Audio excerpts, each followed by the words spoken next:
What if the food on your table, your groceries, your kids' school lunches, depended on a single mineral buried thousands of feet underground? Now, imagine it's caught in the crosshairs of a brewing trade war between the US and Canada. This isn't just about tariffs or politics. It's about a resource so vital it could bring America's farms to their knees. Welcome to the fight for pink gold and Canada's bold stand against US pressure. Let's dive in. Deep beneath the flat prairies of Saskatchewan lies a resource that's quietly shaping the future. Potash, nicknamed pink gold for its faint rosy hue. This isn't just another mineral. It's the backbone of global agriculture. Potash is the key ingredient in fertilizers, fueling over half the world's food supply, according to the United Nations Food and Agriculture Organization. Without it, crop yields plummet, food prices skyrocket, and grocery shelves in places like Chicago or Atlanta could go bare. Canada, the world's potash powerhouse, produces 38% of the global supply, with Saskatchewan's mines leading the charge. The U.S., by contrast, is heavily dependent, producing just 400,000 metric tons last year while consuming over 5 million. This gap gives Canada a unique edge, especially now, as trade tensions with the U.S. escalate.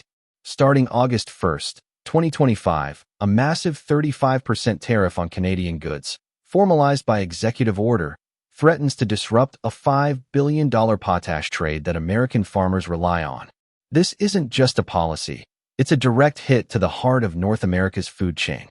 The U.S. administration is playing hardball, betting Canada will back down. But Canada's not just sitting there. Behind closed doors, leaders are crafting a strategy to push back, using potash as a potential economic shield. This isn't about cars or smartphones. It's about food security, and the stakes couldn't be higher. Potash isn't a luxury. It's a necessity. Unlike other commodities, its supply chain is tough to diversify. Russia and Belarus, other major exporters, are tangled in sanctions and instability, leaving Canada as the world's most reliable source. This gives Canada a rare kind of leverage, one that's got economists, parliament members, and trade experts buzzing. One bold proposal is making waves, halting potash exports to the U.S. entirely. It's a $5 billion trade that could jolt commodity markets within days, hitting American farmers, many of whom back the current U.S. administration, right where it hurts. Another idea is creating a national strategic potash reserve, backed by federal bonds, to solidify Canada's position. These aren't just threats. They're calculated moves to match U.S. pressure with pressure of their own. But leverage comes with risks. Cutting potash exports could spike fertilizer costs, driving up food prices across North America. Families in cities like Toronto and Dallas would feel the pinch at the grocery store, and inflation could surge.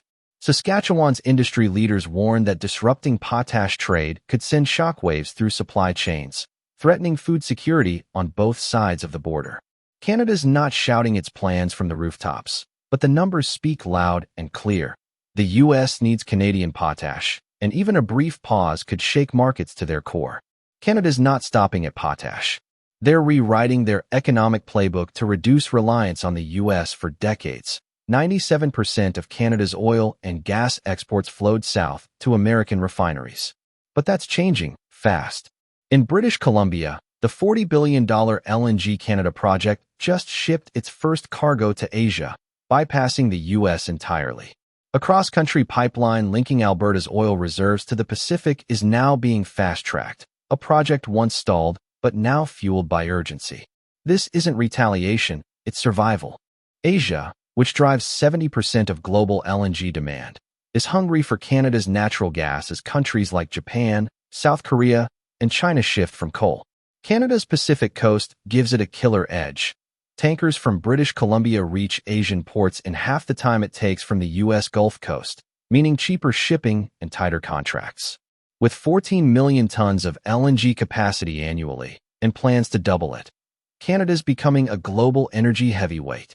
This shift could hit U.S. refiners hard, especially in the Midwest and Northeast, where Canadian crude is a lifeline. If Canada redirects its supply to Asia, American consumers could face higher prices for gas, steel, and transportation. The U.S. is pushing back with Alaska's LNG project, but it's years behind, with pipelines unfinished and markets slipping away. Canada's not just talking strategy, they're building it, one pipeline at a time. The trade war isn't just about potash or energy, steel's in the crosshairs too. In June 20th, 25, a 50% U.S. tariff on Canadian steel sent shockwaves through the industry. Export volumes crashed, jobs vanished, and mills from Ontario to Nova Scotia faced brutal cutbacks. But Canada's not matching tariffs with tariffs. Instead, they're playing smarter. Starting this month, Canada's imposing strict tariff rate quotas, limiting imports from non-free trade countries to 50% of 2024 levels, with a 50% tariff on excess. Steel of Chinese origin, even if finished elsewhere, is a prime target. American steel, however, remains exempt under existing agreements, a calculated move to keep the door open for negotiation. Meanwhile, Canada's investing big. $1 billion to modernize steel production, $70 million to retrain 10,000 displaced workers, and $150 million to bolster steel-dependent communities. New federal rules now mandate Canadian steel for major projects like bridges, defense contracts, and public housing. This isn't just protection, it's a vision for a self-reliant future. Canada's approach is a masterclass in restraint and strategy.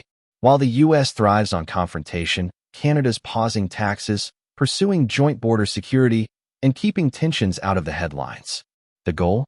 A selective tariff of 8 to 10% with exemptions for critical sectors like autos, energy, and minerals. If the U.S. agrees, trade flows smoothly. If not, Canada's ready to pivot, forging stronger ties with Europe, Asia, and beyond. This isn't just Canada's story, it's a wake-up call for any nation tethered to an unpredictable ally. The economy that emerges will be less dependent on the U.S., potentially smaller, but far more resilient. With the August 1st tariff deadline looming, Canada's not just weathering the storm, they're building a new path forward, one rooted in potash, energy, and steel. This trade war isn't just about numbers, it's about food, jobs, and the future of North America. Will Canada's pink gold and bold pivots force the U.S. to rethink its strategy, or are we headed for a deeper divide? Drop your thoughts in the comments. I'm reading every one. If this story hit home, smash that like button, share it with someone who needs to hear it, and subscribe for more deep dives into the battles shaping our world. The stakes are high. Stay in the know.